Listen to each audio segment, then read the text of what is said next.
Good evening.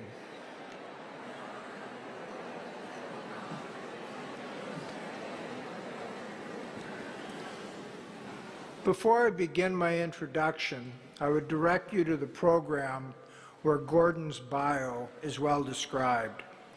The good news for all of us is that you can read it at your leisure rather than have me stumble through it for you. It is thorough and it is impressive.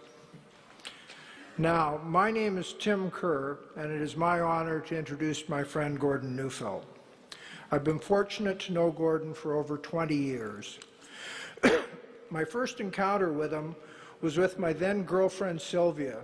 We thought if we took Gordon's parenting class, that after 8 sessions, we would know absolutely everything necessary to bring up my 3-year-old son Sam. Boy, were we surprised. Actually, it turned out to be a pretty good beginning. Later, Gordon helped Sylvia and myself bring up our 2 sons, Matt and Charlie. If truth be known, he mainly helped Sylvia and I grow up. Today, I believe I owe a great deal to Gordon. I have 3 interesting, interested, curious sons who all communicate with me. We have a relationship that is both talk and listen, hopefully not at the same time. Gordon taught me to make time for my kids, and most important, listen to them. Everything he taught me was simple, uncomplicated, and intuitive. That is, simple, but not necessarily easy. For the last couple of years, my foundation has helped Gordon expand his work to effectively broaden the reach of his wisdom. Rather than winding down his career and becoming a grandparent, Gordon is gearing up. Through the internet and worldwide speaking engagements, a virtual Neufeld Institute has been formed, and Gordon is sharing his insights to an eclectic group of interns and associates from around the globe. I've been fortunate enough to meet some of these interns, and it is safe to say they are both smart and keen. I support Gordon's work for a couple of reasons. The first is personal and obvious. He has helped and continues to guide Sylvia and me through the maze of parenthood. The other reason is probably as or more compelling. I believe in a broad sense his work is truly important. He travels the world answering questions like, why are there so many bullies? Why are codes of silence so powerful? Why do kids value their friends more than their parents? All of us need answers to questions like these today. Gordon has many of these answers. It is our good fortune to hear him speak this evening. I welcome Dr. Gordon Neufeld.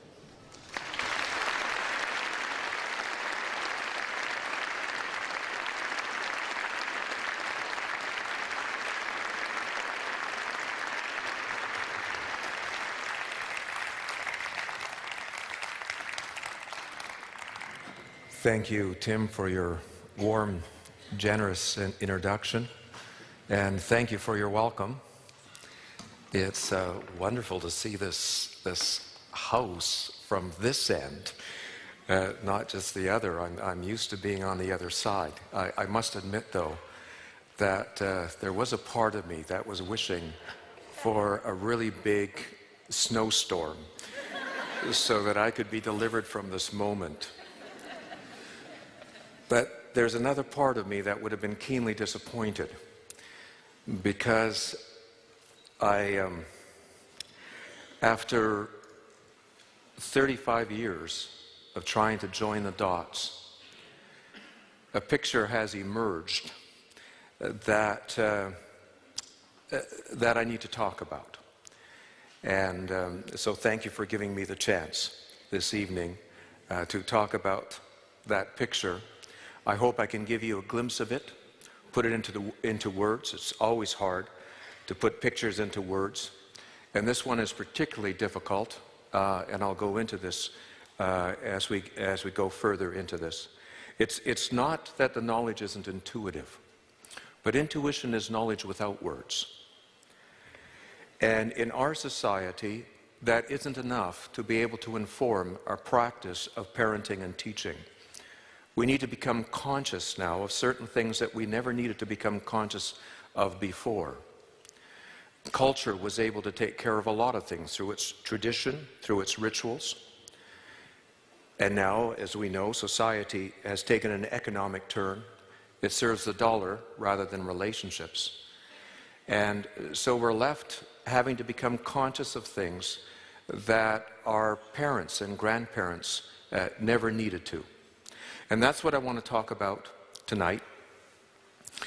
This place obviously was designed for music and not words. I won't indulge you tonight.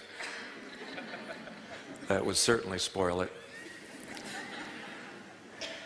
But I hope that my words, at least by the time we get to the end, will be music to your ears.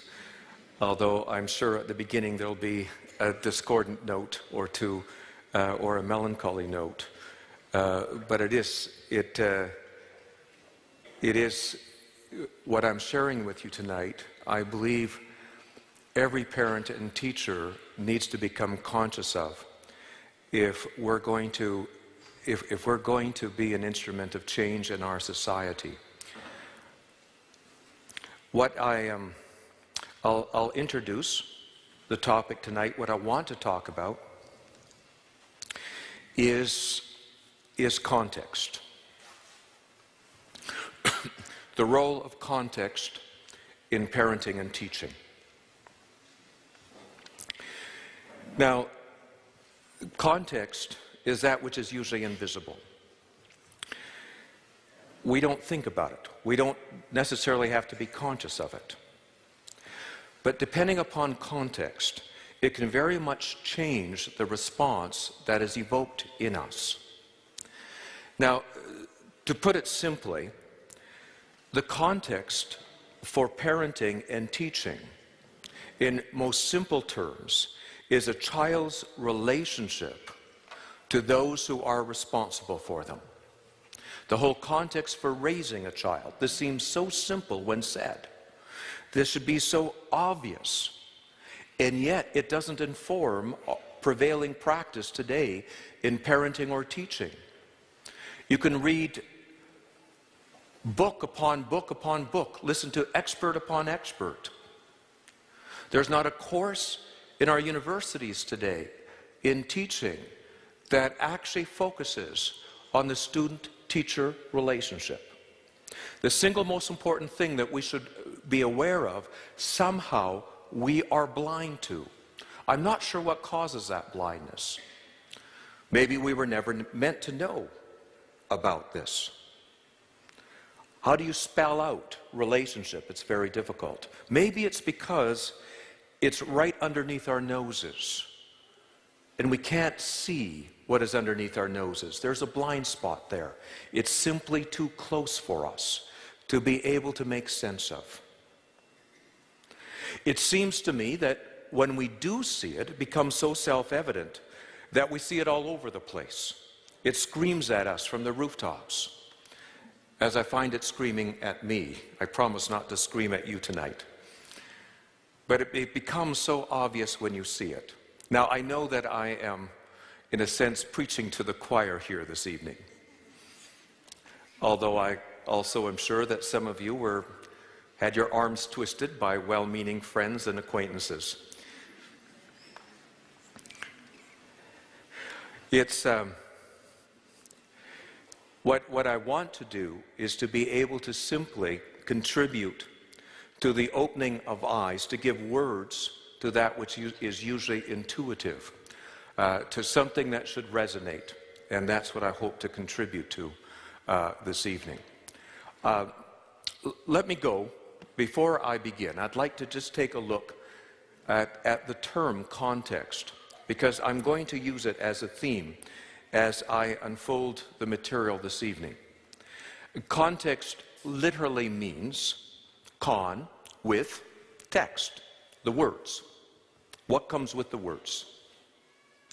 It's what comes with the words that can actually evoke the response in us. It's that part again which we don't pay that much attention to, but we respond intuitively to. Now, I'm sure that we've all read a Shakespeare play, maybe back in high school, and then we saw it professionally produced. And we saw the words in a context we had not imagined them before. And those words, when we heard them presented, evoked a completely different response than when we had read them. Macbeth, Julius Caesar, Hamlet. Let me illustrate by a very common phrase, I love you.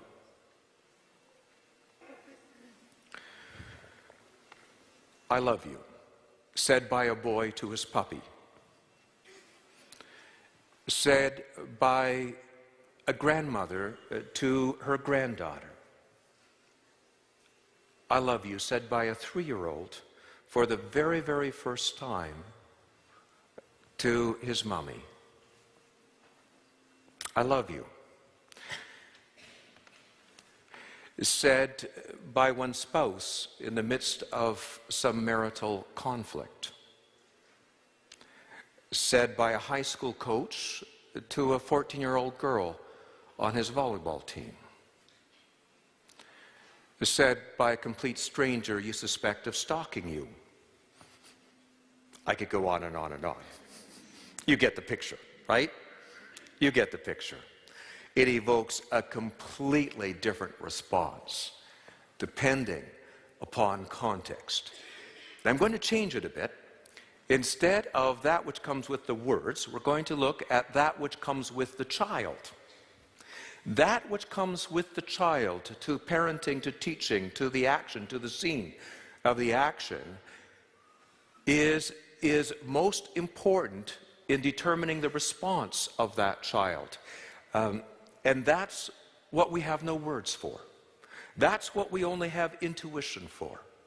And I get told over and over again when I talk, I knew that. I knew what you were saying, but I didn't know that I knew that. I felt it intuitively, but I had no words. And that's exactly what I want to share. Why do we need words now? We need words because culture is not calling forth those intuitions like they used to. It has changed. And without words, we can't come to consciousness. And without consciousness, we can't inform practice. And so the words become important.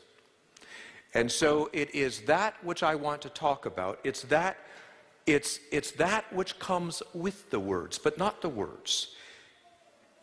It's that part of the factor that in the equation that is generally wordless. And so that's my challenge. My challenge is to find those words, to be able to convey them, to bring them out. Sometimes I have to invent them.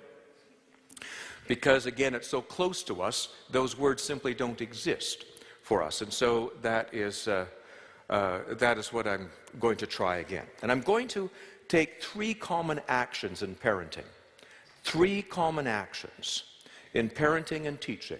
And take a look at those actions, what those actions evoke in a child, depending upon what the child brings with them. And in this case, we're focusing, of course, on relationship matters. That relationship is the most important factor in the parenting equation. In that illustration I gave you in terms of I love you, the words were the same.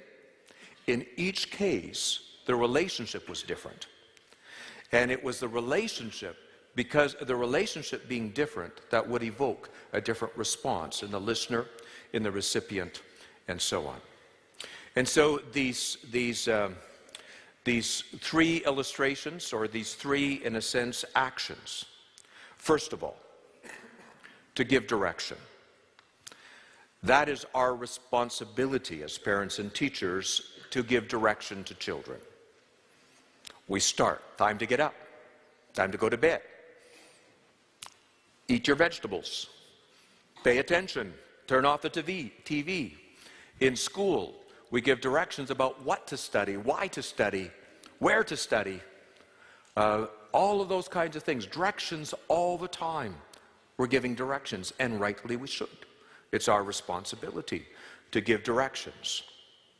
What prompts our directions, of course, is a child in need of direction, and being a child, you're always in need of direction and guidance.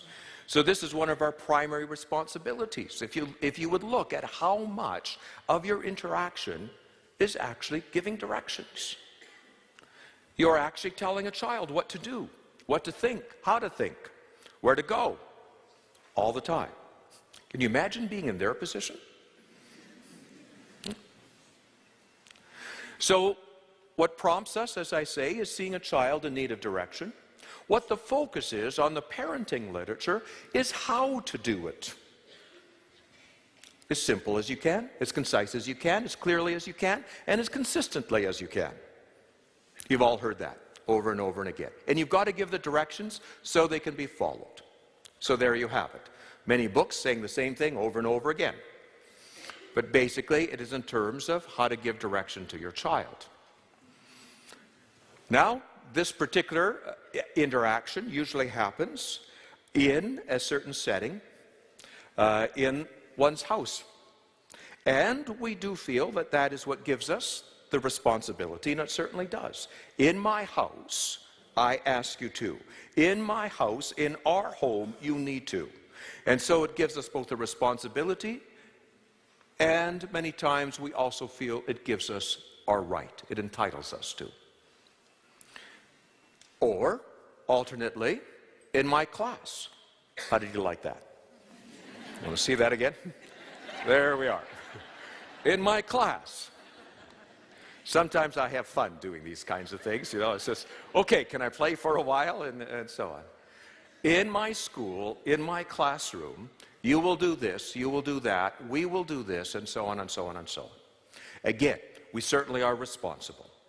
And we think often it also gives us the right in terms of doing these things. But here's the problem. If we got all of this right, if we covered all our bases, usually we think if we do this, if we get the timing right, if we're consistent, if we're clear, if we give directions that can be followed, if it's in our house, in our home, in our classroom, where it should be, then if we do all of this properly, we should have a successful outcome. But it's what we don't see here that tells the story. It's what we don't see that determines the outcome. These are important elements, but they are not pivotal. They don't control what the outcome will be. What a child brings to the equation, what a child brings is what is going to determine whether that child is receptive or resistant. What is it then? We would ask, what is it? What comes with the child for the direction to be received? Well, one of two things.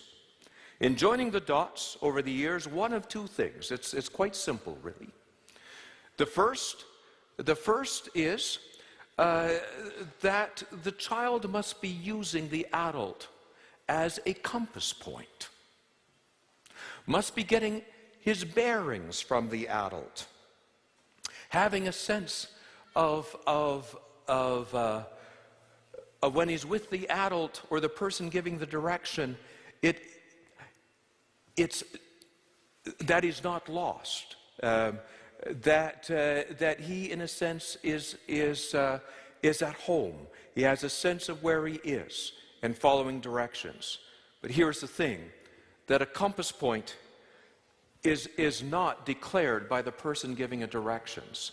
The compass point is a function of relationship. The science of relationship we now call attachment. And so here we see that it's not the setting that renders a child. It's not because it's in my house or in my class or in my school. It's because the child has attached to the adult that makes of that adult a compass point, automatically setting up that parent to be able to, or that teacher, or the step-parent, or the foster parent, or a grandpa, or grandma, or uncle and aunt, for the child to be receptive to those directions. Now, if a child is more attached to his peers, then it's his peers that are his compass point, his peers from which he takes his directions, from peers automatically taking his guidance. It doesn't matter how consistent they are. It doesn't matter how clear they are. It doesn't matter whether directions can be followed. It matters only that they're the compass point. That is why we must be the compass points of our children. Why we must be the compass points of our students. Because as parents, our responsibility is to give that direction, give that guidance. We can't be that. We cannot do that without the help of their attachment. It's what designates us. It's what gives us our authority in that way. Now, there's another issue here. Not only must a child be attached to the person giving it directions, to be responsive, to be receptive to those directions, but the child must be attached in what we would call the dependent mode. Attachment comes in two sets of instincts. They're meant to match, really. When we get attached, no matter who we are, how old we are, we get attached in one of two modes. There is the dependent mode, to look up to seek for assistance, to seek for guidance and direction, to defer, to depend upon, to look to be taken care of. And then there's the alpha mode, which is its match, to assume responsibility, to give the orders, to give the direction, to take care of, to look out for. And those two are meant to fit together quite perfectly. And so we have the alpha complex, and even in all the animal world, this is true. This is true. And we have the dependent complex. And that leads to the attachment dance. Attachment is about facilitating dependence, so it makes sense. So not only must the child attach to the teacher, not only must the child attach to the parent, but the child must attach in the dependent mode. Because only in the dependent mode does it feel right to receive direction. Does it feel right to take orders? Does it feel right to accept commands? Does it feel right to follow? In the alpha complex, the instincts are to lead, not to follow, to give the orders, not to take them, to give the commands. We have a problem. Is that in North America, for some reason, we're having an epidemic of alpha children. Children who boss their parents around, who tell their parents what to do, who are demanding, who give the orders. I've even had children who time out their parents, give them the silent treatment. And I even had two in my practice who locked their parents out until they would out of the house, until they would do their bidding. It feels right for these alpha children to be doing so. In our North America, we see these children as strong. We see them as independent. Yes, they're not dependent upon us. They're meant to be dependent upon us. We confuse this with being strong. In actual fact, they're attaching in the wrong mode. Many of the immigrants coming into our country say how different North American children are from virtually anywhere else in the world. And I believe because we have lost something here. Now, why is it that children are not attaching in the dependent mode? I think it's primarily because we're not accepting our rightful position. There's many reasons for this, but one of the most significant reasons is for children to depend upon us, we've got to give a strong presence. We've got to be able to assume that rightful place, that alpha place. I will take care of you. You can lean on me. That wonderful sense that I am your answer. You're lucky to have me. I'm your best bet. There is that wonderful place in the alpha position where you move to assume responsibility, not to lord it over a child. I'm not talking about that. And people can abuse it in that way. But there is that place where you are responding. You move to that place where you know you are your student's answer. You are your child's answer.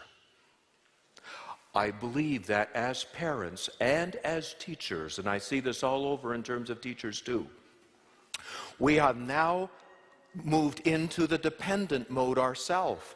Parents and teachers are asking for direction. That's the most common thing I get asked. What should I do? How do I act? Please, Dr. Neufeld, give me some direction. And I say, I dare not. Because if you take direction from me, you are in the dependent mode. Your children must never see you that way. They must never see you that way. And we have thousands of experts that are dumbing parents down every day. The thing about our grandparents is they knew that they didn't know. They didn't read books like you and I. Not on parenting, not on teaching. They knew they didn't know, but they knew they had to bluff it. Because that's a lot what the alpha does. You have to be the answer to your child. You have to find inside of yourself as a teacher that you are the answer of the student, not know the answers. Be the answer. And that makes all the difference. We're giving a rise to a whole generation of parents who look like deer caught in the headlights. Can you imagine going to a therapist? Well, and he says to you, well, I don't know. This is my first time. Clients don't come with a manual, you know. I'm not sure if I can help you. You have to assume the alpha position. You bluff it until it comes true. And that's the part that our children need. Our children need us to present ourselves in that way. I am your best bet. You can lean on me, and then hope like anything we can figure out how to do this thing. I will take care of you, and then figure out how we will do so. But they need from us that strength of confidence that comes from that place so that they can take their rightful place. And unless they take their rightful place, we have a generation of children who are resisting direction. Some of them are attached properly, but some of them are not in a right relationship because they're having the last word. They're in the alpha position. We need to find our way back to this. We know this intuitively. What I'm trying to do is put some words to it so we can find it consciously. If we are the designated, or we are the compass point, of course, then we also need to act that way. We need to act true to that. We need to be able to give directions responsibly. But the key thing here is for the child's receptiveness is that they need to be in right relationship with the adults who are giving direction to them. There's another condition here, another thing that will lead to receptiveness on the part of a child. And this is if the child has a sense of heading someplace, if he has a sense of heading someplace that the directions would facilitate. So if this is true, if the child has a sense of being at the steering wheel of life, the driver's seat of life, so to speak, if this is true, then and the direction is facilitative of that, then the child will be receptive. But what gives rise to this? What gives rise to a child being full of aspirations, goals, wants, ideas, of wanting to to be his own person, wanting to chart his own directions, to find his own meanings? The answer is very simple here. This too is a function of relationship. Before a child has a venturing forth kind of energy, before a child feels it at the steering wheel of life, before they are in the driver's seat, they first, by default, are looking for home base. They're looking for a place that the attachment can be secure. The contact and closeness is not in question.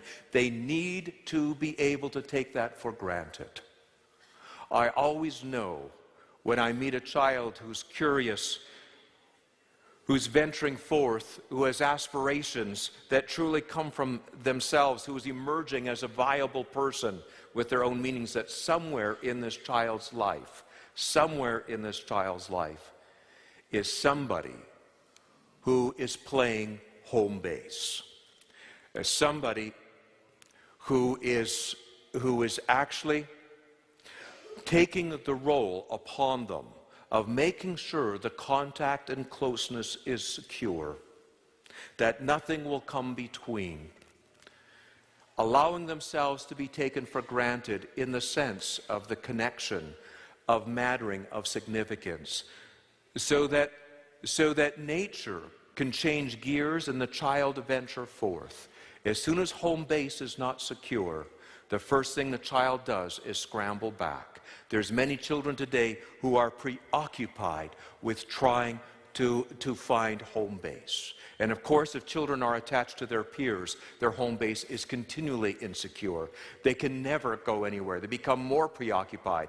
And we have a whole generation of children who are becoming addicted to the search for home base, staying in touch, MSN, chat lines, having to be in contact all the time. All the venturing forth energy is gone. The ones who can best serve this purpose are moms and dads, our grandparents, are those who know what a child needs, but somebody has to step forth to do this. Peers can't do this. I'll never forget Braden, my youngest of the 5. He was only 3 or 4 years of age. And he captured this dynamic beautifully of venturing forth and home base. It's a very simple statement. My wife Joy was giving him a hug. It was at bedtime.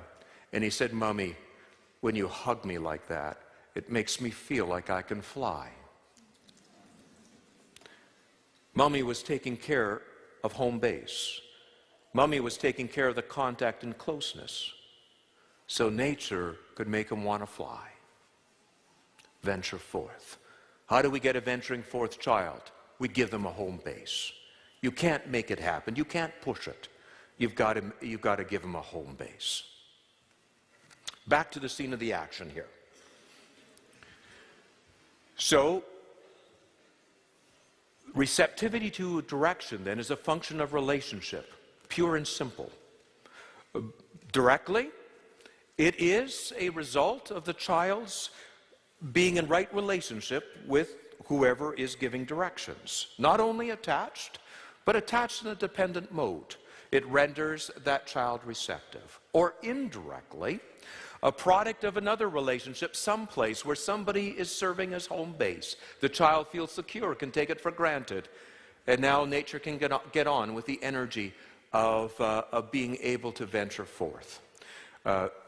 Excuse me. Now the child feels at the steering wheel of life. But if these things are missing, first of all, if one is there, that is great. If 2 are there, that's even better. 1 is sufficient to do the job, but 2 is much better.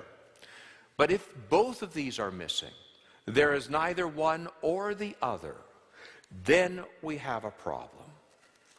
It doesn't matter how perfectly you do your job.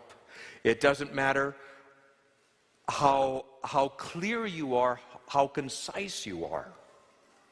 And somebody, your substitute teacher, another individual might say exactly what you say.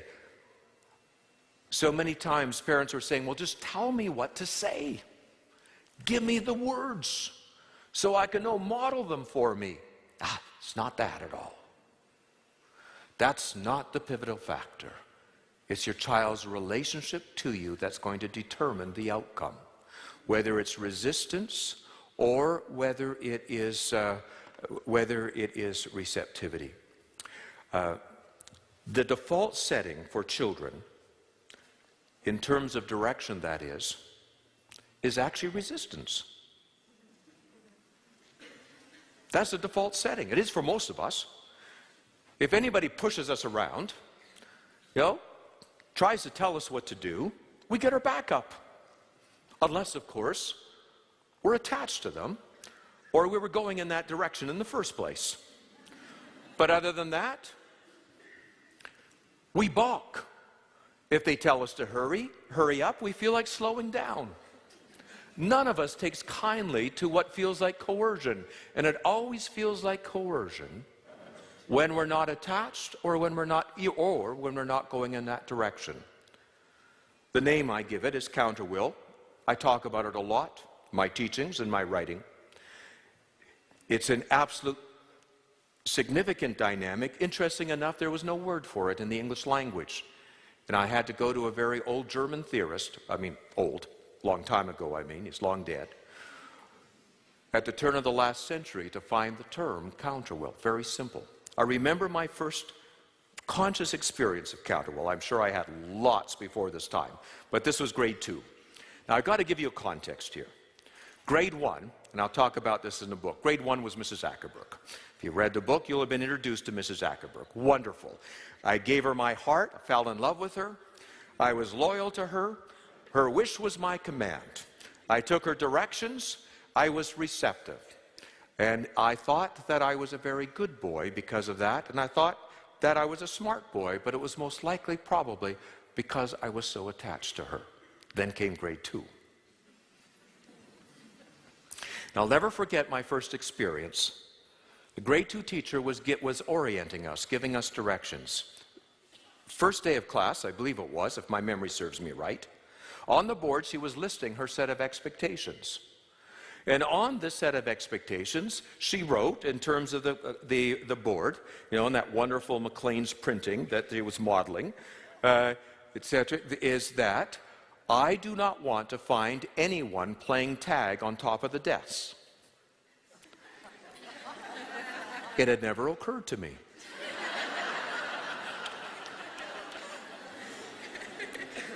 In 2 weeks, I found myself playing tag on top of the desks. Promptly sent to the principal's office. In those days, the strap was on the wall, and it came down quite quickly. And the principal, Mr. Leversage, he, of course, said, "Gordy, why did you do this?" I had no words. I didn't know. I thought I was a good boy. I'd never been sent to the office before. He thought I was a good boy. I had no words. It bothered me. It bothered me great. It still bothers me today, but now I understand. But that wasn't the end of it. It came October, and in those days, the RCMP came to give to impress us all. They gave an assembly. They had their scarlet finest on. And so we were all there. And my grade 3 teacher says to me, to the whole class, "Now I don't want any of you to embarrass me and yell boo in the assembly." I never saw it coming. You have to realize I was shy, I was timid, I was the least you'd ever suspect of this. I thought I was a good boy. And when it came time for everybody to applause, out of me spontaneously, without thought or came the loudest boo that absolutely alarmed and surprised me as well. I was marched off to the principal's office again, Mr. Leversage, now with the strap in his hand. And he says to me, "Why, Gordy, did you do it?" Now I have the words. 55 years later, I have the words, and I'm looking for all the Mr. Leversages in the world to tell them. It's called counterwill.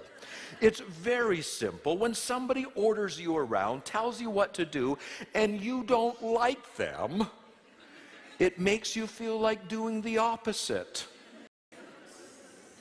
When somebody tells you what to do, and they haven't collected your heart, it occurs to you, it gives you instincts to work to rule, to do the least possible that's expected, and all of those kinds of things. Again, it's called counterwill. It's one of the most common dynamics among children. Relationship matters. It makes all the difference. The good instincts, the good impulses that I took personally were not in me. I wanted to be good for Mrs. Ackerberg because I was attached to her.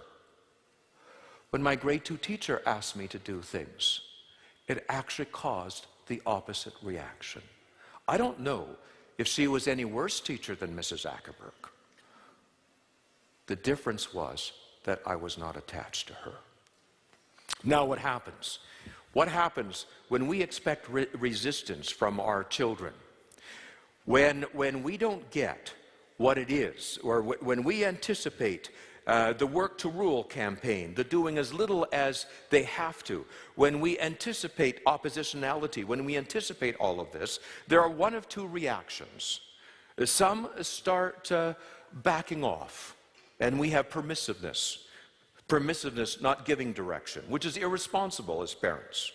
Others move to embellish their direction, say it harder, up the ante, use force, coercion, explanations, reason, anything to be able to up the coercion.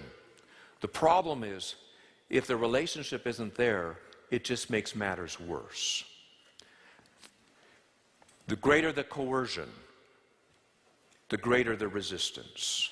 The greater the resistance, the more the embellishment of directions.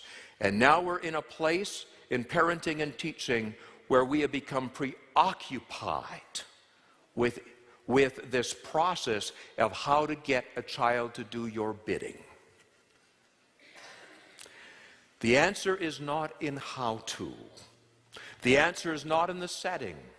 It doesn't matter how good one is at doing this. The answer is in the child's relationship to the person doing the directing, doing the bidding, imposing their will. With the embellishment, of course, we're using tricks, 1 to 3 magic, consequences. We're using withdrawal of sanctions. We're adding to things. And if these things don't work, we're increasingly sending our children to doctors to find out what's wrong with them. And they are increasingly sending our children back and saying, well, he's got oppositional defiant disorder. There's something wrong with his brain. There is absolutely nothing wrong with their brains. That's the default setting.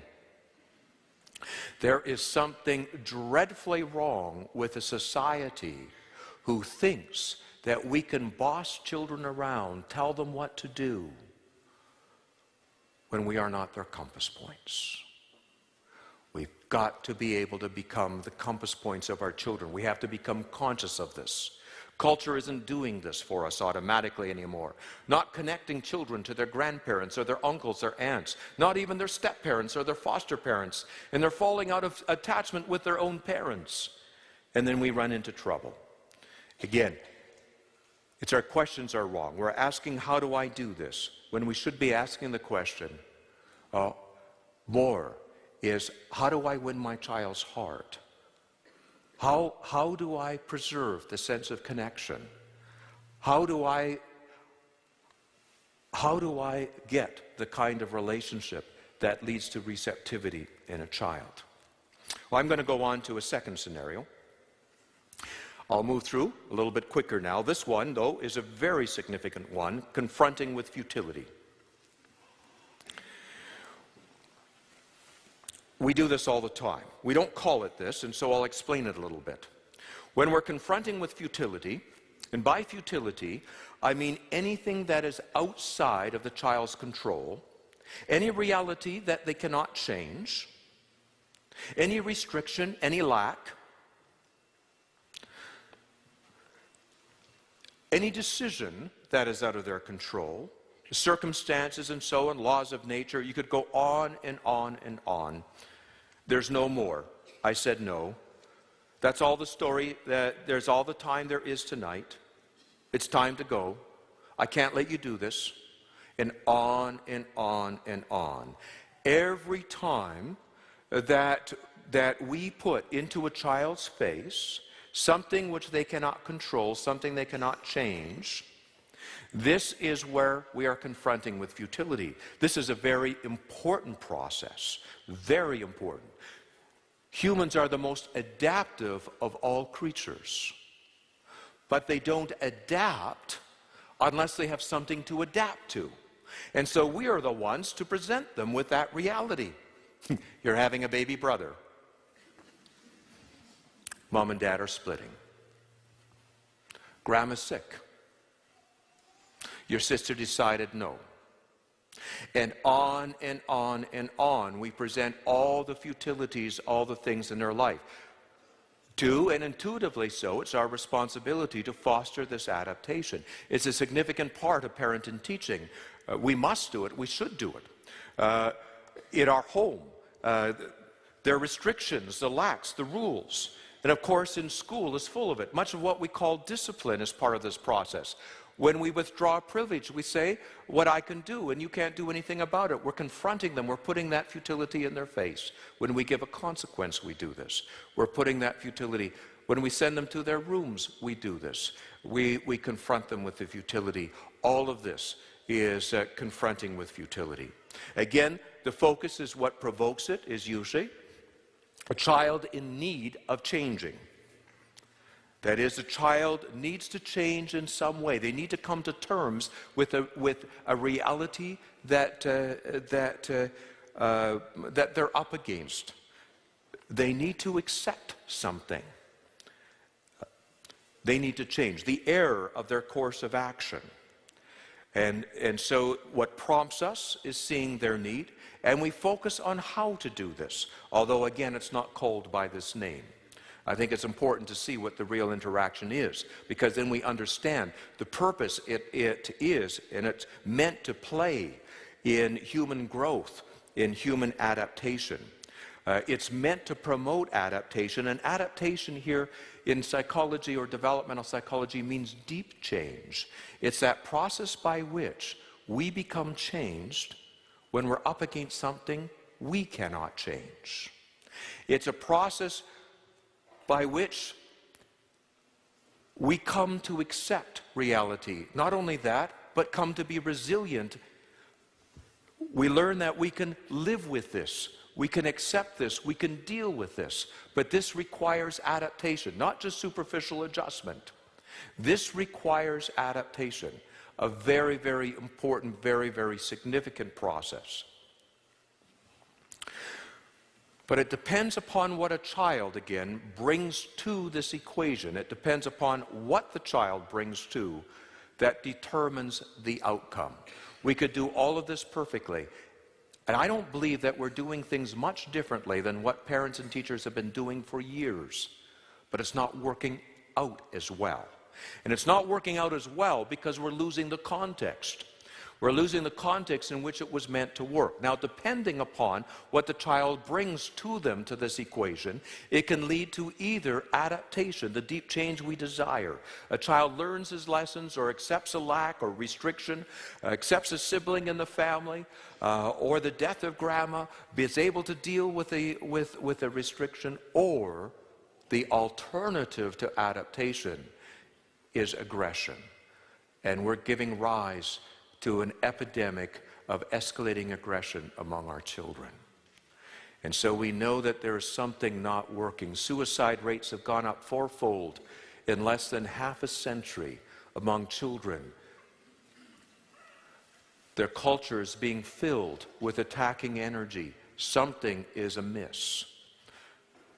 For a child to adapt, two things must be there. Two things must be in order, both of which are a product of relationship. First, a soft heart. Why a soft heart? It's very simple. Daniel Goleman was here just a couple of weeks ago in this very same place, speaking to what now has become the most significant issue, the role of emotion in adaptation. We now know that adaptation is an emotional process, not something of the head. It's not that we know something doesn't work, know a rule, a lack, or that grandma is with us no more, or that I have to share my mother with a sibling and I can't get her back into the womb from whence she came, and I can't win all the time and be best all the time. It's not enough to know those things. I have to have felt the futility of those things. I have to feel them. It's the emotion, the limbic system, which we call in the brain, the limbic system, which is in charge of adaptation. And so, in other words, futility has to sink in. It has to be felt at the heart level. Now, I'll use the heart here as an analogy. Back we are to the heart. The heart is a metaphor of emotion. The heart is a metaphor, of course, of vulnerability. And it is in the heart that adaptation lies. Now, the thing about this is, and what we first of all discovered about humans way back 100 years ago, was that humans were very vulnerable creatures, easily wounded. And that the brain does not stand idly by. When the vulnerability is too much to bear, or if a child has been born too sensitive for the world he finds himself in, defenses are erected. Now we can take pictures of these. We know that what happens is children can numb out. There are emotional filters in the limbic system that numb out the feelings. Soon we have children saying, "I'm okay, are you okay?" I thought I was shot, but I'm still standing.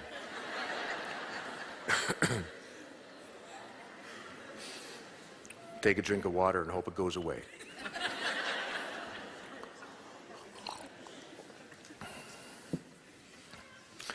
Back I was. There's filters in the brain that can numb vulnerable feelings. So a child pretty soon is saying, "I don't care, it doesn't matter." Starts losing feelings of excitement, enthusiasm, responsibility, remorse, shame, embarrassment. And our children are losing their feelings in spades.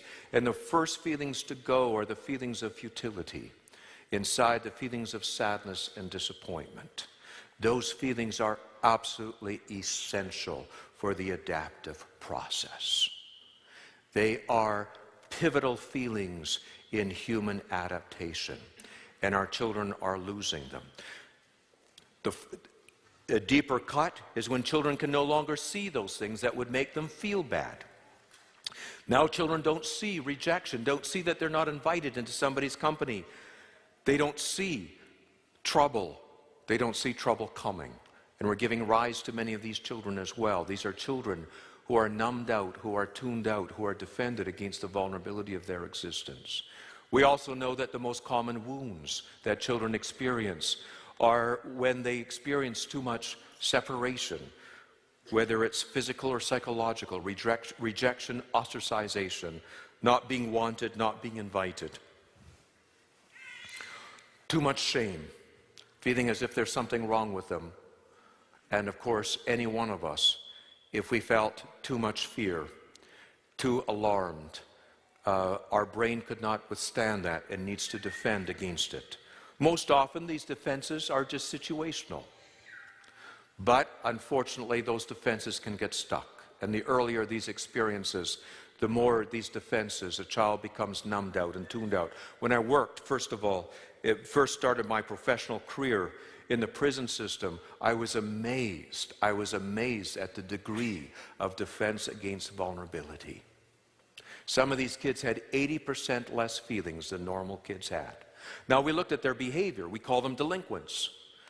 But what we didn't see is they were numbed out. They were absolutely numbed out. And that was where the problem was. Children are losing their feelings. And when they lose their feelings, of course, they lose that place of adaptation. We also know that the most common cause of these wounds in our society now, according to the research, is peer interaction. But our children have never had more peer interaction than they're having today. In fact, we start sending them out at age 2 and at age 3, even despite the research that comes back, because now we can actually measure stress for children. Now we actually have the cotton swabs that we can put on their saliva and find the cortisol levels going up. And we find that when these children are outside the context of safe relationships, when they're in the peer interaction, their stress level, they are getting wounded, they're getting hurt, and it's provoking defenses against that hurt. That peer interaction is the most common source of wounding. So this brings to the question, how then do we keep our children safe? How do we protect their hearts? How do we protect the place from which they can feel the sadness and be moved easily to the sadness or disappointment about the things that do not work in their life? How can we do this? Well, science has also answered this question, and I think we knew this intuitively. The way we keep children safe is not through safe school programs, is not through telling our children to be nice, not be mean, don't pick on each other. They've done that for eons, and we'll never be able to stop them. There's only one way we can keep them safe. There's more research on this probably than any other single factor, and it's powerful research. The thing which keeps a child safe, which protects her heart, is a strong emotional connection with a caring adult.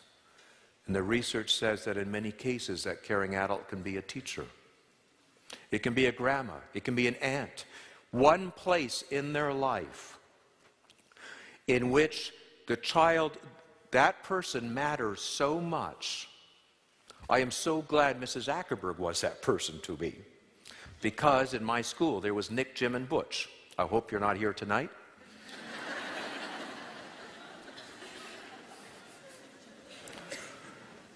And I got wounded. I got hurt. I can remember it. It's not that Mrs. Ackerberg protected me from getting pushed in the ditch, my lunch being taken away from me, being put down, being bullied. That's not what she did. It's because what she thought of me mattered more than what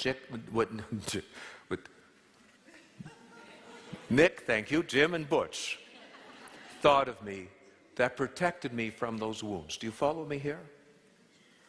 My mother had my heart. Mrs. Ackerberg had my heart, and therefore they could keep it in safekeeping.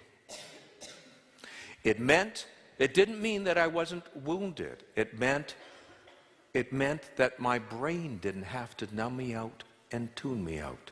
And it meant that I could still find my sadness and my disappointment about the things that did not work. That is the key issue. Little story that goes along with that. I had keynoted for Canada's first national symposium on bullying, giving a very different approach from this developmental approach, that bullying is deeply embedded in instinct and emotion. And Vicky Gabbro was asked to put on a 2-hour special, a national program on bullying. And there were a number of experts, as well as 3 parents whose children had actually suicided as a result of being bullied. And also a mother who was very much a lobbyist for safe schools. And her I think, 11-year-old daughter was her age. The 11-year-old daughter had a chance to be interviewed by Vicky Gabbro, and she spoke about how she was teased, taunted at school. She came home every day crying to her mother, telling the stories of how she was, gave quite a story about that bullying, and captured the hearts of the audience that were there. Vicky Gabbro came up to me during the break and said, we were on first name basis because of our CBC days, and said, Gordon, I'm very concerned about this girl. Might not she be at risk for suicide as well? My response was, no, Vicky, she's safe. She's safe. Oh, she hurts. She's wounded. She cries. But she's safe. The stories of the children who had suicided, they were an enigma to their parents. They had attached to their peers. What their peers thought of them mattered far more than what their parents were. Their parents were unable to shield them because those children had lost that shield. They were unable to keep their hearts soft, unable to keep them from wounds. The mother, and the mother was a very noisy mother, the mother, despite all her lobbying, this isn't what kept her daughter safe. What kept her daughter safe is her daughter's relationship to her mother. That's what kept her safe. What her mother thought of her meant more than anybody else. Mother was her home base. Mother was her shield. And it was the fact that that attachment was there that meant that she could have her sadness, she could have her disappointment. She would survive, she would become resilient. She would be able to deal with taunting and teasing because of this. But this is how we keep children safe.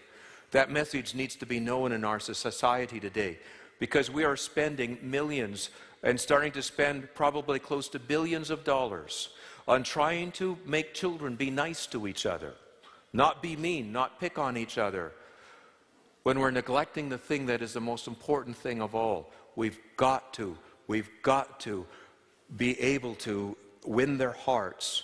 We've got to make sure to cultivate the kind of relationship, because unless we have their hearts, we'll never be able to keep their hearts safe, nor keep them soft.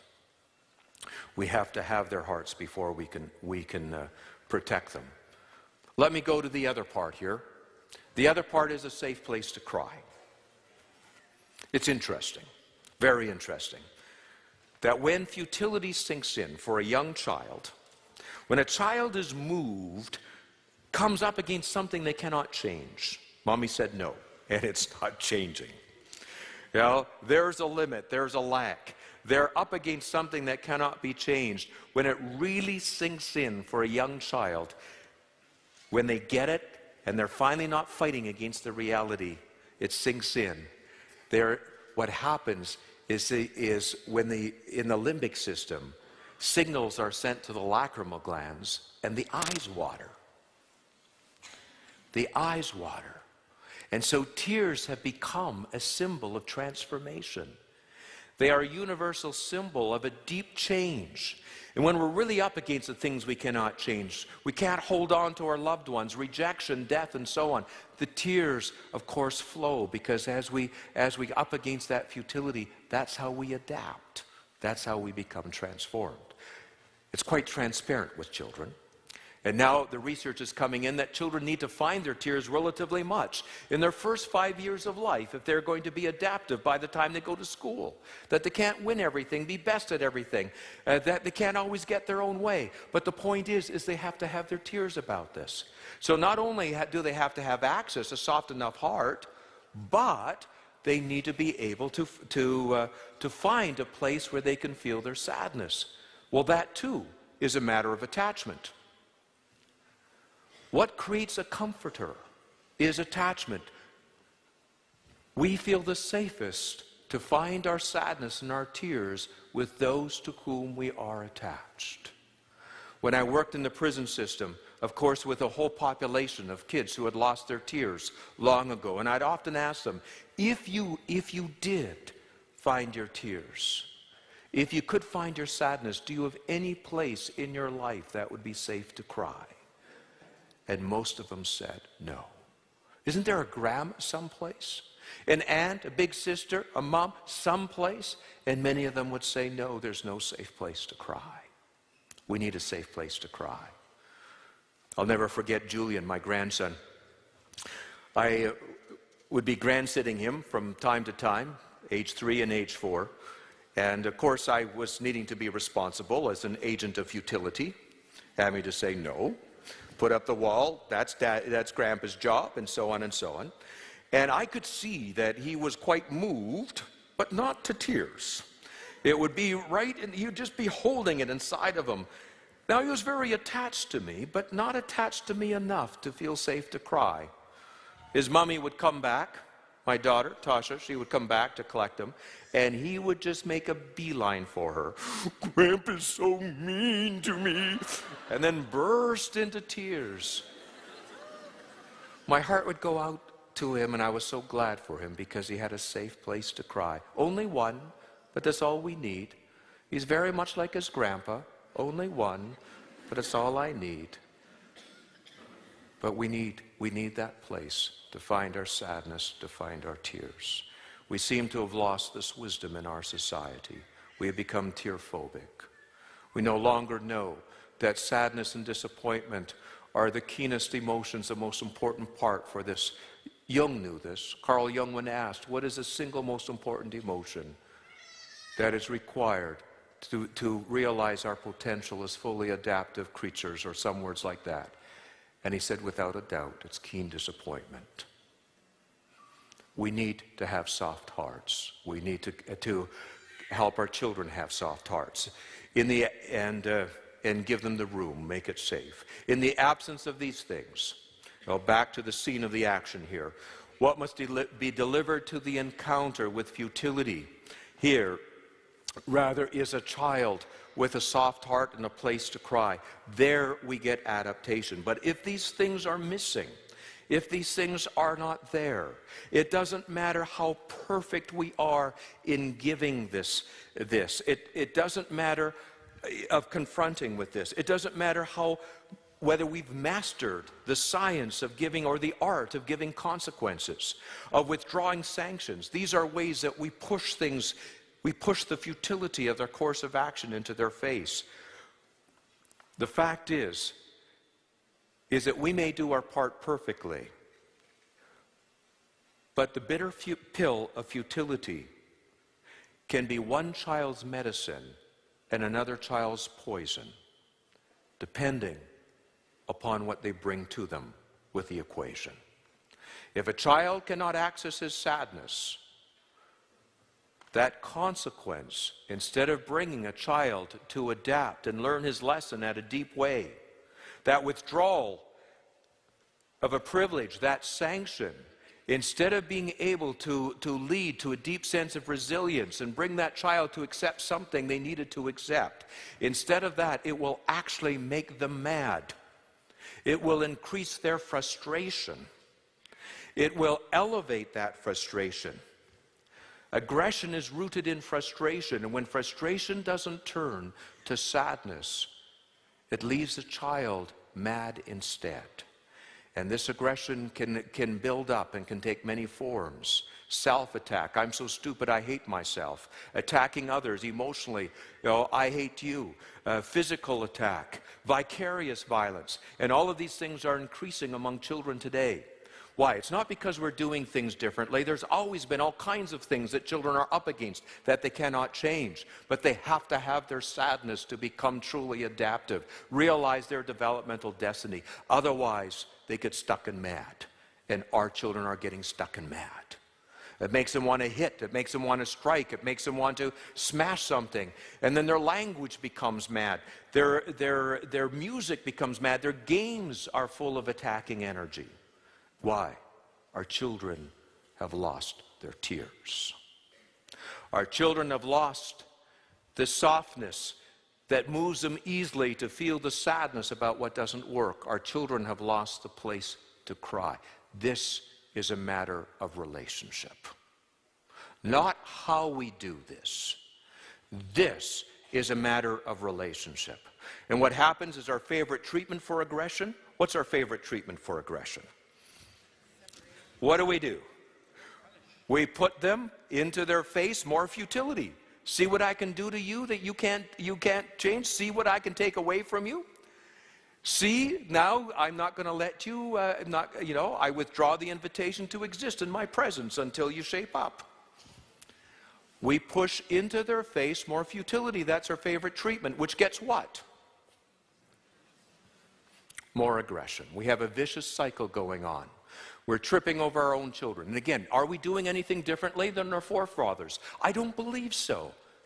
But culture had a certain wisdom embedded in it that children needed to find their sadness. We have lost that. We've gone to the head. Now we think it's logical. If we explain to them, if we reason with them, if we could only do this, if we give a consequence, then we can teach them a lesson. Again, the child who is able to find his sadness, confrontation with futility will be their medicine. The child who cannot find their sadness, the confrontation with futility will be their poison. It will lead to aggression. The very, very same action. Well, I have one more scenario that I want to quickly go over because I have other things that you want some answers to here, probably, right? Probably you want some answers. So we'll get to some answers. One more very quickly, though, here. One more scenario. And this is that we request that children consider each other. Be nice, not be mean. Don't pick on each other. Now, we've always done this, and we're only responsible doing this, especially in our home and our house, to be able to keep these places safe. This is what is required. But we're requesting probably consideration more so these days because we're putting children into situations in which they can hurt each other. And because they can hurt each other, because it's more common now for children to be in social scenes with each other, before they're really prepared to be so, that we are now so full of requests. You know, don't be mean. Don't hurt another. Please respect. Be nice. Don't pick on, and so on. Now, again, the very same thing is, but I won't belabor it as much. Depending upon what the child brings with them, we could get either caring or bullying behavior. Get some things in between too here, but this is just to illustrate. What is required? What must come with the child for consideration to be the result? Two things. First of all, a caring spirit. A child must be instinctively moved to care. You don't have to teach this. You can never teach a child to care. You can teach a child how to care, but you can't teach a child to care. This is part of our human instinct and emotion. The other thing is a tempered mind. But let me go back, first of all, to the caring spirit, then I'll explain what I mean also by a tempered mind. A caring spirit is the fruit of a relationship in a number of ways. First of all, to care about or to care for is to be attached. That is, it is a synonym of attachment.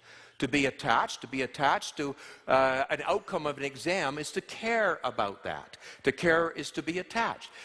To care is part of the repertoire of attachment. And so when a child can attach easily to things, to people, a child comes to care for those. Care about dolls, care about puppy. You find this great caring spirit. So a child must be open to attachment for this to occur. Secondly, it's only when a child feels taken care of that they are generous in their response to others to be moved likewise to take care of. Otherwise, when children don't feel taken care of, and bullies don't feel taken care of, they use the social situations to take matters into their own hands.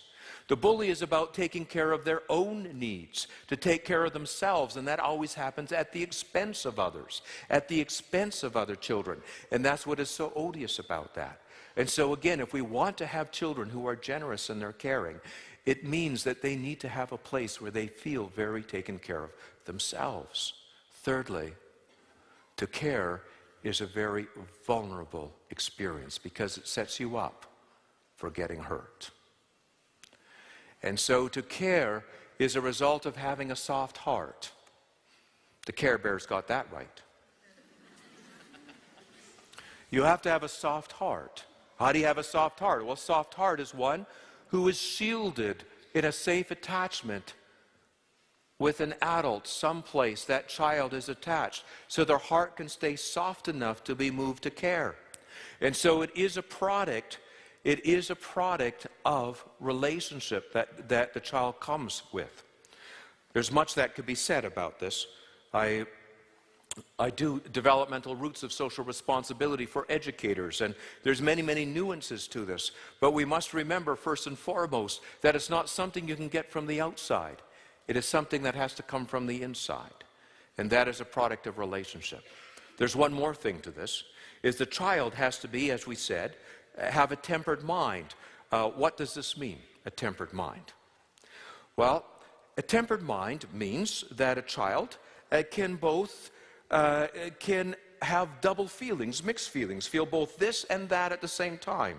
Something 3- and 4-year-olds have great difficulty with. You don't hear them very often say, on the other hand.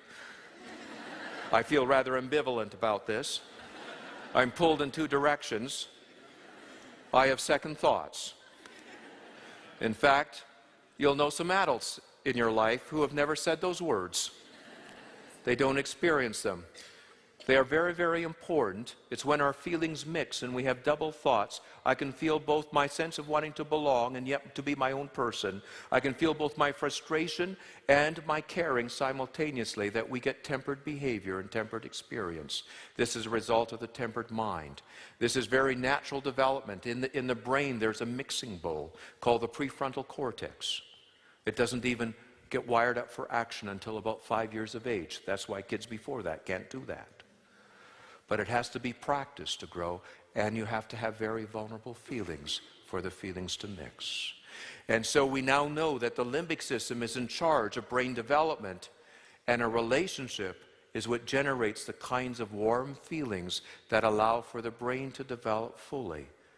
That we have to have open feelings, warm feelings, and that caring mixes with all kinds of things to produce true caring and considerate behavior. It's a function of attachment. Even a rat's brain grows better in the context of attachment to the rat mother. It is all part of the development, the prefrontal cortex. These are things that cannot be taught. These are things that a child cannot learn. Caring and consideration are the fruit of relationship. Relationship matters. Now I'm going to move on.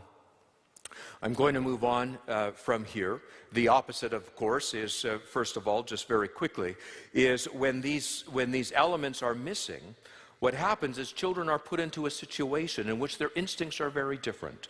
If the child has a strong alpha complex, to be able to be the top, the last word, to dominate, to take charge, to give the orders, but they are defended against caring that should evoke, because when you're alpha, it is to care for someone, to take care of. And so if the child is defended against feelings of caring and responsibility, out of their mouth comes, I don't care, doesn't matter, whatever, and they never say, I'm sorry. So if you've got an alpha complex, but defended against the feelings that is meant to do, to become a mother hen, to take care of another, it leads to the bully instead. Now, the bully has instincts to exploit vulnerability and take advantage of the weak, the very opposite of a caring, considerate child. And bullying is on the rise in our society. It's not only Nick, Jim, and Butch anymore. In fact, the research says that the majority of children will identify with the bully instead of the victim. Meaning that the dynamics inside of them, that means not only is the alpha complex on the rise in our children, but also on the rise is a chorus of I don't care, doesn't matter, whatever. When you get the hardening of hearts and you get a movement into the alpha complex, you've got the making of a bully. And you can't unmake him by saying stop. The more consequences you throw at the bully, that is, the more we use what the bully cares about against him, it provokes further instincts to not care. Which means we've got further problems with bullying.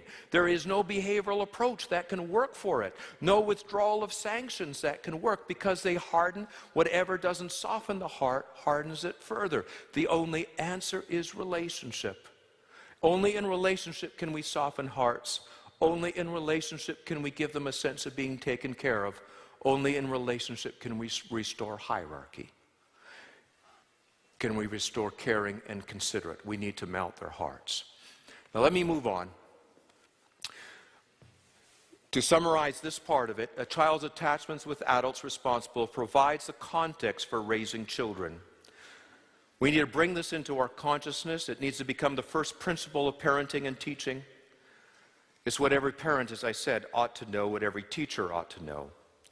Now, I've talked about why attachments are important, why relationships are important, why relationships matter. Now I'd like to turn to matters of relationship, issues of relationship. And I'd like to organize that material very briefly, and I'll go through it. The first a little bit more, and then touch on the others, are the 3 R's of raising children. And by 3 R's of raising children, I mean the core curriculum, so to speak. Not all the things that we're doing to embellish our actions of confronting with futility, of direction, of demanding consideration, not the things that we're doing in terms of trying to arrange the best educational opportunity, give Head Start with helping children realize their talents, all of those kinds of things. What are the basics? What are the basics? What is the core curriculum of raising children? What is it that we should be becoming conscious of? The first relationship, of course, is this. They're all relationship, but here I want to talk briefly about how relationship develops, what it looks like. What does it look like when a child has a healthy relationship with an adult? What does it look like? A second concept is rest. Rest is extremely important from a developmental point of view. All growth emanates from a place of rest. We want our children to truly grow up, to become their own persons. Then they need rest. And relationship is the only place where they can possibly find rest. What does it mean to rest in relationship? And finally, room. The room to become their own persons, which only has a context, again, in relationship. Let me go to the first. How does relationship develop? This particular diagram and this particular idea is very foundational to all the work that I do in attachment and teaching. If you've heard me before, you'll have heard me talk on this. I actually had the opportunity to be able to present this theory to an international congress in Frankfurt on the 6 stages of attachment, and I was thrilled to have given the opportunity. What I'd like to have is just a whole week with you to talk about this. There is so much that could do. I set out by trying to look at all the attachment theories that existed, the science of relationship, to find out all the different ways there were of attaching. And to my surprise, when I got them all, they ended up to be sequential.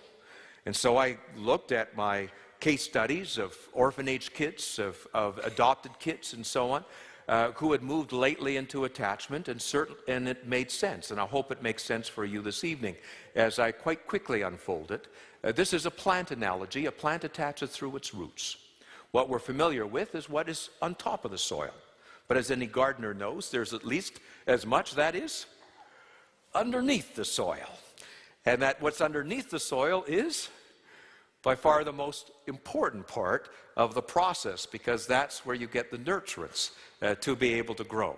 And so this is a plant, the green, the potential of growth, and of course the first root, which is the attaching through the senses.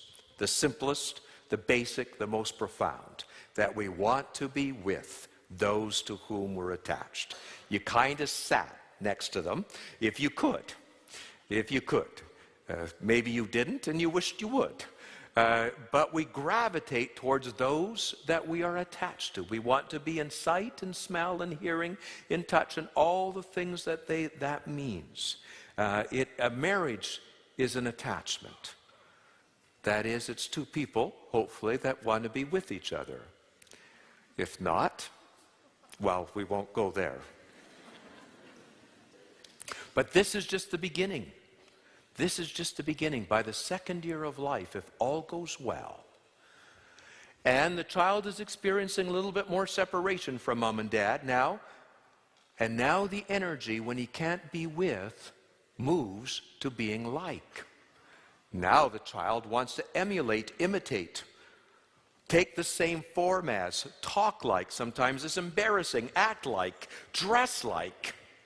This is where they take on the same form. You don't have to stamp their form on the child. The child automatically takes on that form. That's how they learn language. That's even how the cockatiel does. That's even how the parrot does, how other animals do. It's all through this process of emulation, imitation, connection. And so if there's an attachment problem, there's a language acquisition problem. Now this is so simple, and yet this key doesn't even enter into the consciousness of our literacy programs at school. Let me just give you an example. About 15 years ago, some research came out that said 2-year-olds had hotspots in their brain for language acquisition. And a bunch of people went out making cue cards, and it led to the Doman method and getting super babies. And in Canada we thought, well, maybe that's when we can do the French bit and so on. And all went in terms of trying to enhance this language acquisition. And then they had trouble reproducing this research. And then someone had the idea that they would investigate these studies. They found out that in the first study, which showed these powerful results, the children were sitting on their mother's knee when the pictures of their brain was taken. In the other studies, they were sitting on the research assistant's knee. Relationship matters, right? These kids didn't have hot spots for language acquisition. They had hot spots for their mother. Now, everybody knows this intuitively. You all know that the best way to learn a foreign language is to have a hot spot for your foreign language instructor. You knew that. It's not the method. It's relationship. You see how simple it is. It's all that way. We all know this. You know, in the research, the big question is what therapeutic method works best? Now this argument is here again, and they forgot they've already done all of this. There was this huge research in the 60s and 70s, which method works best. They reviewed them all. They decided it wasn't about that at all. It was about the relationship of the client to the therapist. That's what made the difference. We all know that intuitively. We know it with the teacher. We wait with bated breath in the first 2 weeks of school for our kids, not to find out how many PhDs the teacher has, what the pedagogical style is and method, what their discipline method is. There's only one thing important. Does Gordy like his teacher and thinks the teacher likes him? That is the single most important factor in it. Again, relationship matters. Relationship matters. And this is relationship. Relationship is wanting to be with. Relationship is wanting to be like. And it moves on. By the 3rd year of life, it should unfold so that a child, now, the way to keep mommy close is you possess her. Don't let anything come between. There's jealousy and there's possessiveness, and if she talks on the phone, you make a scene and so on. And like a cat sitting on the newspaper, you possess the person that you're attached to. Well, that's a little bit difficult. That's when they get like Velcro on you. But the good news is that on the heels of it also come instincts of loyalty, to agree with, and that's very handy, to take the same side as, to make things work for you, and those deep instincts of loyalty to serve and obey. At the second level of attachment, the 2-year-old, there's not a single bone in their body that occurs to them to do your bidding.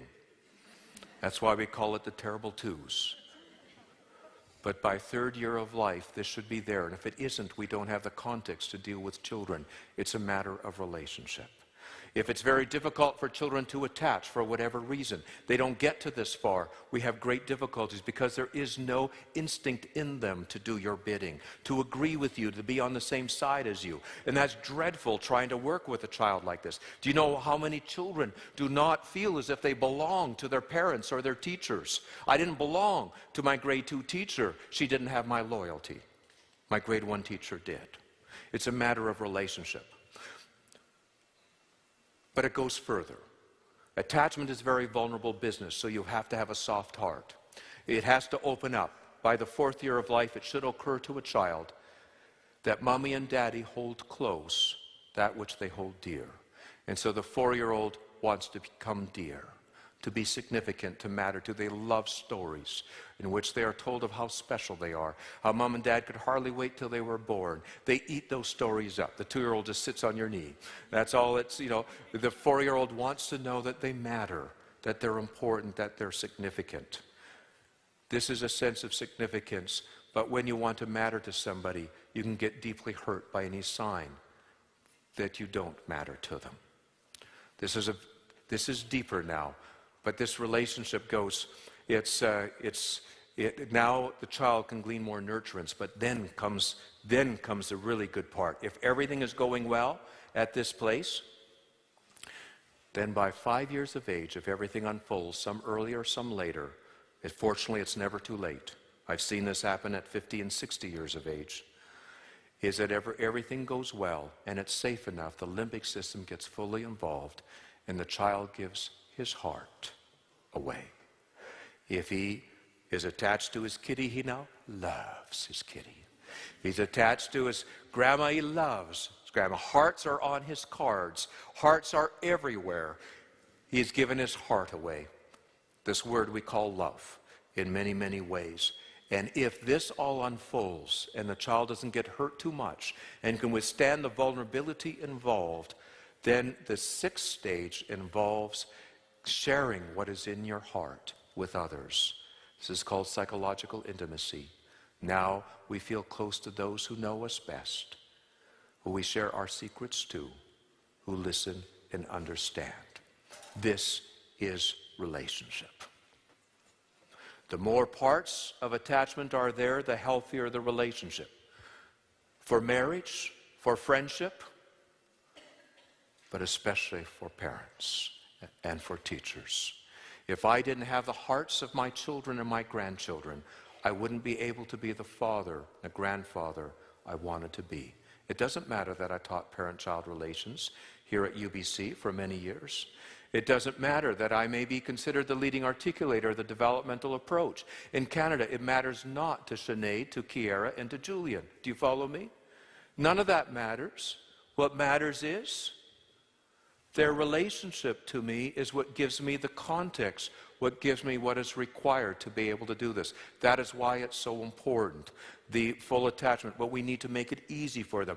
They will spontaneously fall into attachment when their hearts are soft enough and we make it safe enough and it's easy enough. But that's our challenge, is to move deeply into attachment. And if we do that part, then we can provide the second part. And the second part is rest. Children need to rest in a relationship. All growth emanates from a place of rest. Physical growth emanates from a place of rest. Psychological growth emanates from a rest. Well, what do we mean rest? Well, we now know that our work as humans is the work of closeness, of contact, of attachment. That's our work.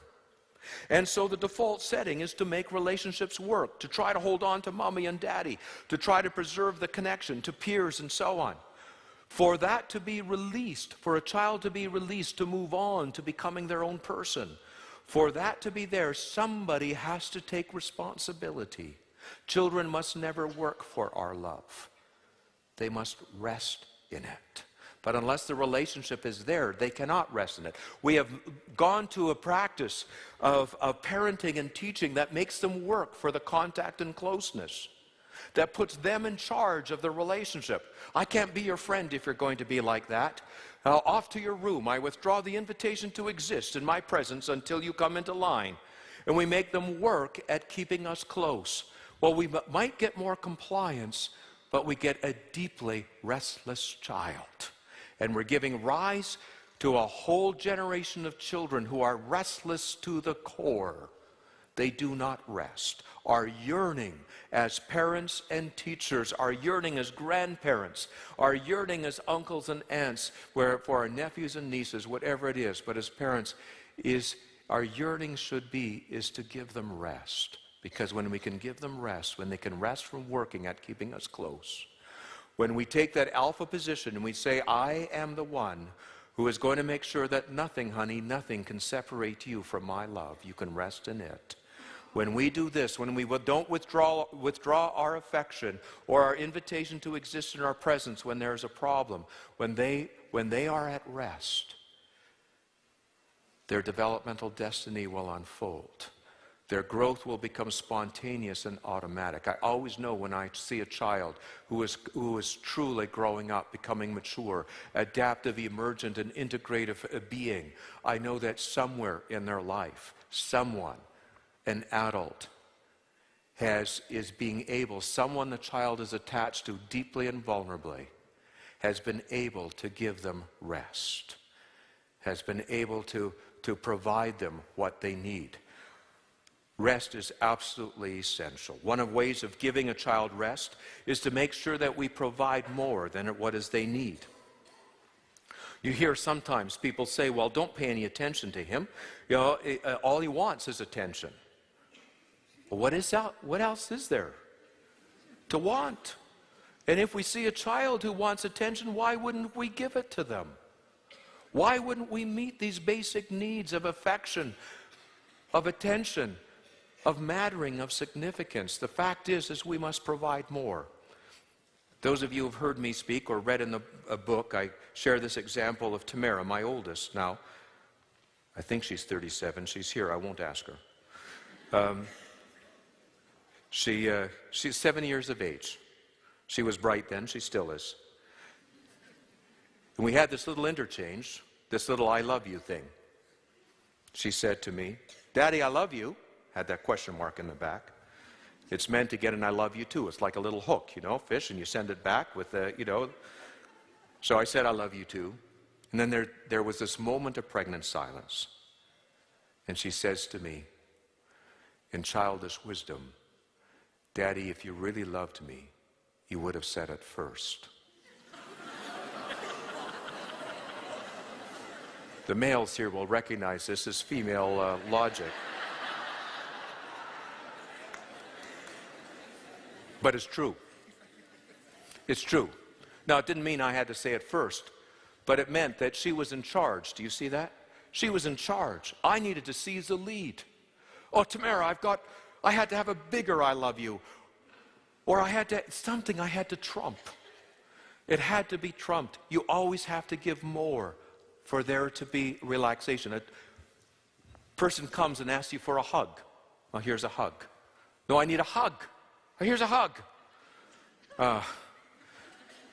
Doesn't work. Why? How do you release a hug? You have to hug harder.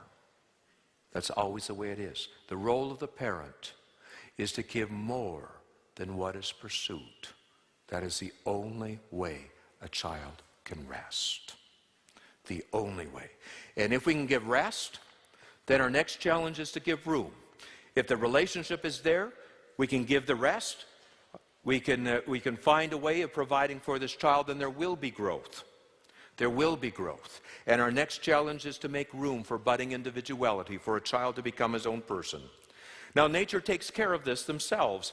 Now, I'll just illustrate this very, very quickly here before we go to the final portion of tonight. But just very, very quickly, nature will take care of this. As a child needs to be able to be more mobile, not be close to mom and dad anymore, the answer to that, of course, is in being like. But likeness is awfully crippling to individuality. To have to be like, to imitate, to take on the same form as your parents. Where's the room for being different? Well, nature's answer to this is in belonging and loyalty. But there's another problem with loyalty, is you have to agree with your parents all the time. Take the same side as all the time. That is rather confining. Don't you worry, move to a deeper level. If you matter to, now you've got room for differences. Do you follow me? Now you've got room for this. You don't have to be with each other all the time. You don't have to be like each other all the time. In other words, the answer is not less attachment. The answer is more. It's not less. Oh, but what? There's always times when you're not the most important. You're not the most significant. Don't you worry. If you're connected at the hearts, you'll still feel the connection, even though you may not be the most important all the time. And sometimes even the best in relationships, in marriage, we may lose the feelings of love and affection for each other But if we can experience a deep knowledge, a deep companionship and knowing of each other, we have an intimacy that is not threatened. The more ways we have of holding on, the less we're threatened by what doesn't work. The answer is always more attachment, not less. This answers that big question that we've got wrong in our society. Well, don't children have to separate from their parents sometime? Don't they have to become their own persons? Don't they have to detach? Don't they have to separate in order to grow up? No, the deeper they attach. Parenting is forever, for good or for bad. The deeper the attachment, the more room for individuality. And when you get to the last part, both are one and synonymous. When you can express that which exists in you is the ultimate expression of individuality and of intimacy simultaneously. It is met. There is no difference there in terms of the closeness. You can be both close and be yourself at the same time. Well, let me move on. The last part of this, I want to talk about 3 rituals of relationship. You can set your time, your bladders, at 15 minutes. You'll be okay. Rituals of relationship. I'll just take a brief sip. Our culture has had rituals of relationship. Ways of doing things in which there are no words. Rituals there's not words for. It's been embedded in our society, ways of building, the things that, a liturgy of relationship, if you like, ways that cultivate relationship. As culture erodes, we are losing these rituals. They're becoming extinct, at least in relationship to children. There's 3 of these. I talk about them. Again, in the writing, Hold On to Your Kids, and in most of the material they will be there. But I need to share these with you as I think that they're the most important. One, they're disappearing. We need to bring them into consciousness. The first is collecting. We need to collect the children in our care. I couldn't find a word for this. This process, it didn't exist in the English language, the one I wanted. And so I had to just kind of borrow a word to collect. What do I mean here? There's a process by which we enact or activate a relationship with a child. A process by which we cultivate a relationship. And you can see that's most clearly with infants. It's very, very simple. It's been studied under the term courtship rituals, but when we think of courtship, of course, we think of collecting a mate. And this is far more basic, far more broad than this, and I'll just illustrate it very briefly. Let's say we need to take care of an infant. Well, when we get into working distance with them, the first thing that we're going to do is try to collect their eyes. Now, it's kind of interesting with infants to collect their eyes sometimes. They're going all over the place, and so do we. You know, to intercept and being able to get their eyes, and you try to do this. That's not very dignified with an older child. And so there's a way of doing this, is you look at what they're attending to, you make a few comments on that, whatever they are, this, that, the other thing, and then you intercept. But you'll notice it's much different when you collect rather than you demand. Many parents and teachers today have very bad attachment manners. They say, look at me, listen to me. They demand attention. They say, they try to do this rather than collect. We're meant to collect this part. We have to collect their eyes. And that's the first part we do. Now, the infant can hold us at bay with their eyes. Don't you come a step closer. I'm going to cry.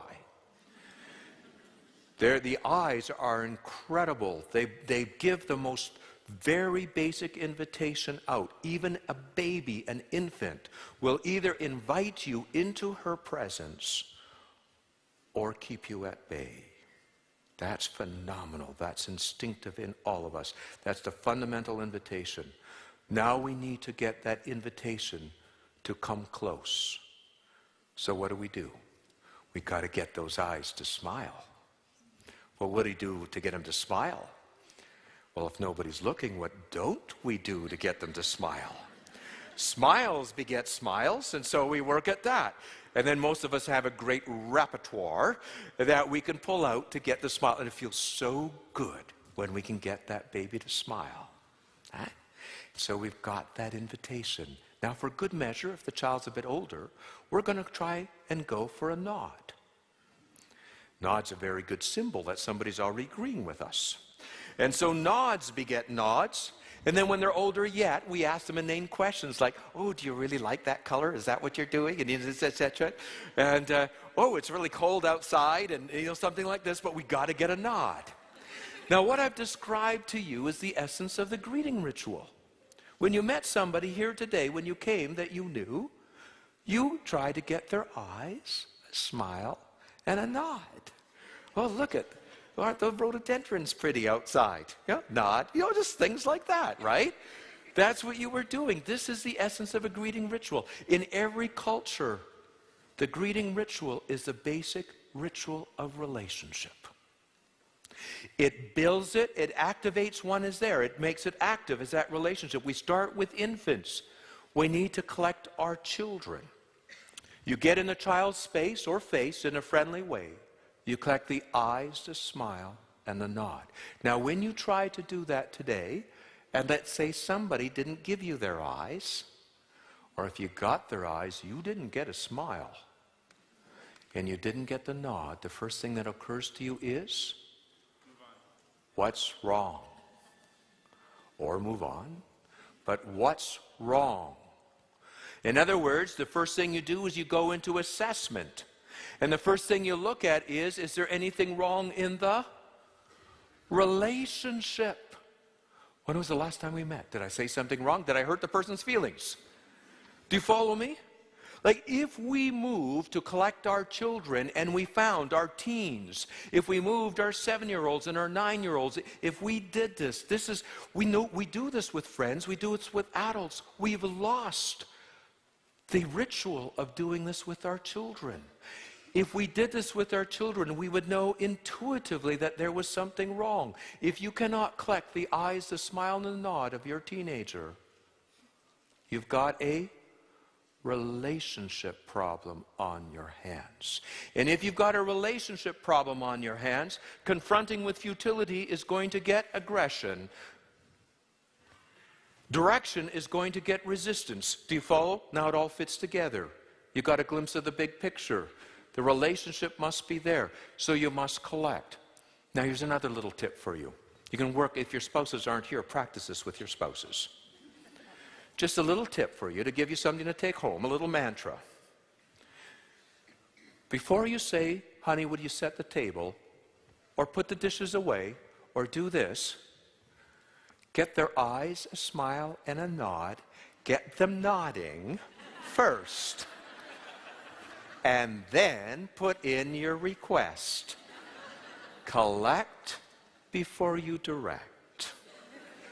Now don't follow every collection with direction, or else the child is going to smell that something is up. But unless we collect, we don't activate the instincts to want to be good for us, to be able to keep us close, to measure up to our expectations. Even if a child is in good relationship, especially with a child who doesn't have mixed feelings yet, any preschooler and any immature child, you need to be able to collect them before you work with them. That's the place you work. You bring them on side with a good intention. The first one was to get in the child's face or space in a friendly way, collect the eyes, a smile, and a nod.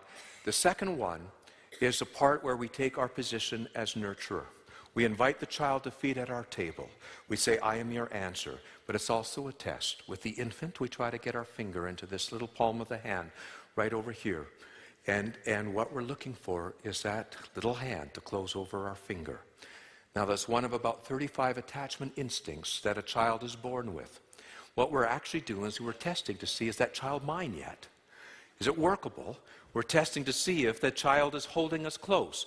But we provide something of our own, in this case, a touch of proximity for the child to hold on to. If the child isn't ready, the hand hyperextends, and we got to go back to first base, trying to be able to get the eyes, the smile, and the nod. Now, you can't do this with everybody, although we try with a handshake. And you know, in a married couple, you put your hand and see if there's a response. And if there's not tonight. It's not going to work.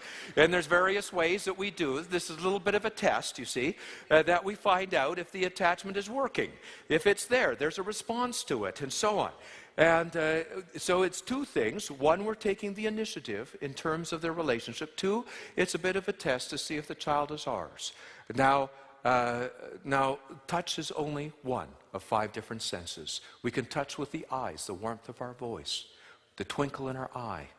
We can touch, but we can do much more than that. We can also move to say we're a lot of alike, work the sameness direction, the being alike, me too. We can work with significance, being able to give a sign that one matters, that is important, a sign of affection, a sign of liking. There are so many different ways when you understand relationship in all the stages that we can give this touch of proximity. We can give this wonderful touch of proximity to hold on to, both as a test to see if the child holds on to it, their child is ours, also as a way of cultivating and building a relationship. The researchers say that there are three interactions that are more powerful than any other in cultivating a relationship. They are interactions characterized by delight, by warmth, and by enjoyment.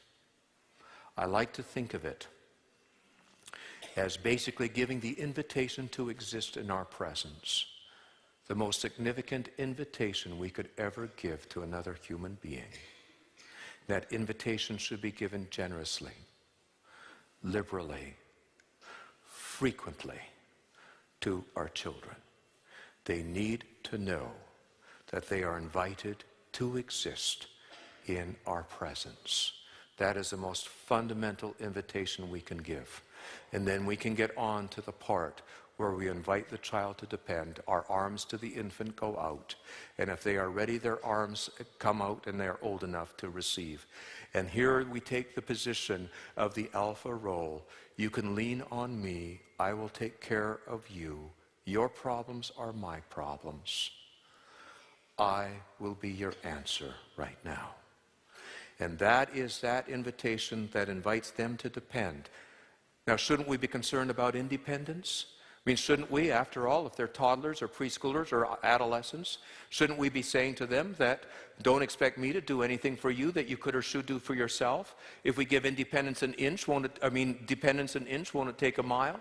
The opposite is true. There's no way, research shows, that we can push independence. We can't push independence. That's what nature does. Our job is to invite dependence, especially in matters of relationship.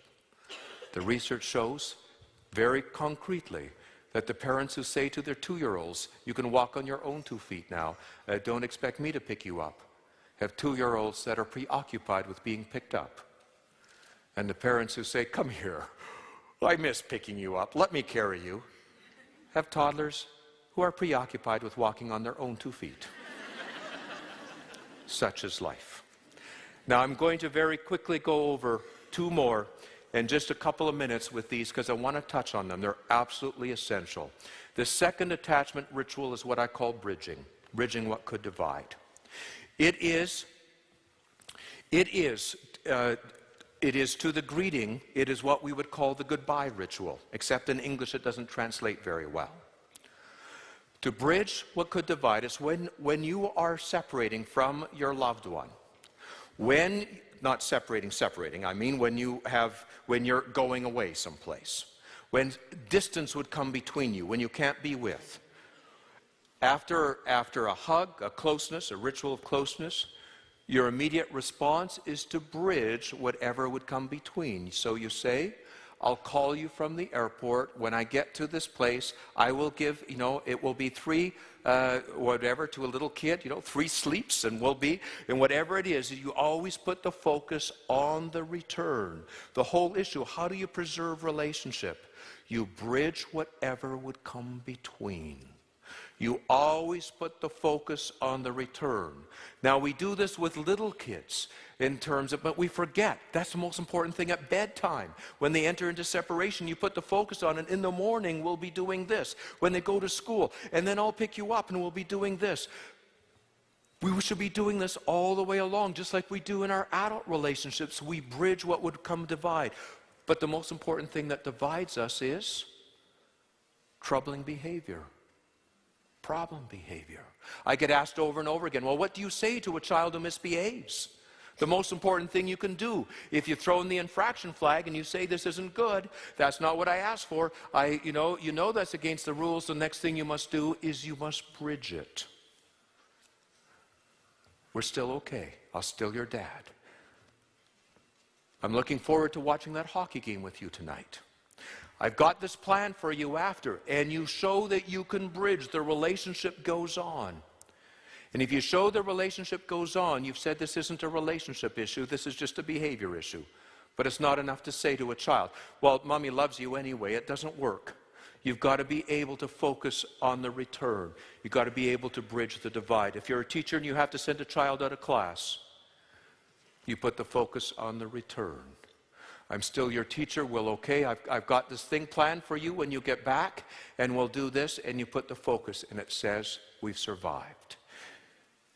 In French, it's au revoir. In German, it's auf Wiedersehen. And in Old English, it was, God be with you until we meet again. Always the focus on the return. This is the way we preserve relationship. And the final ritual is matchmaking in society. We've lost that art. Matchmaking, introductions. Attachments are meant to beget attachments. Where my grade 1 teacher failed me, and I even have a hard time saying anything negative about her, I'm still so loyal. Where she failed me is she did not introduce me to my grade 2 teacher. She did not matchmake. She did not endear me to. Today we have the responsibility when we give birth to children to also give rise to the attachments that they require to be raised in. We need to matchmake, introduce them to their kindergarten teacher, to their preschool teacher. We need to do the matchmaking. When we do this, we create the village of attachment that is required.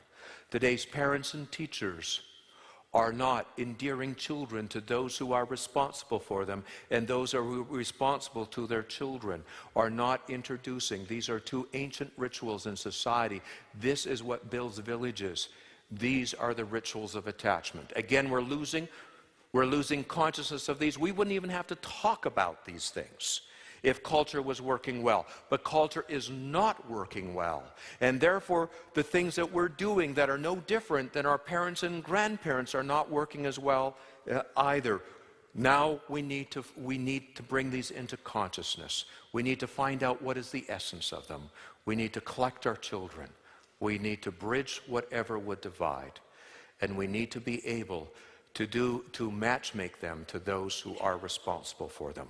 The final thought, then, the keys to raising children, then, if we were to summarize these into its simplest elements, the keys to raising children are right relationships. By right relationships, I mean deep relationships, safe relationships, deep emotional connections, but also in a dependent mode to those who are responsible for them. Right relationships and soft hearts.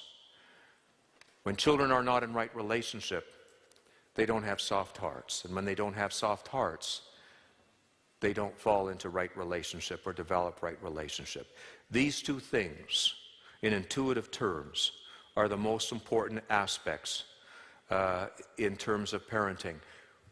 All our words and all our consciousness has gone in our society today to how to parent, how to teach. In fact, there's even pedagogy has been the art and science of teaching. Now there's a science, or there's not really a science, called parentology, which has become the equivalent of it. But the focus is on the act. The focus is on what to do rather than the relationship, that the relationship matters most.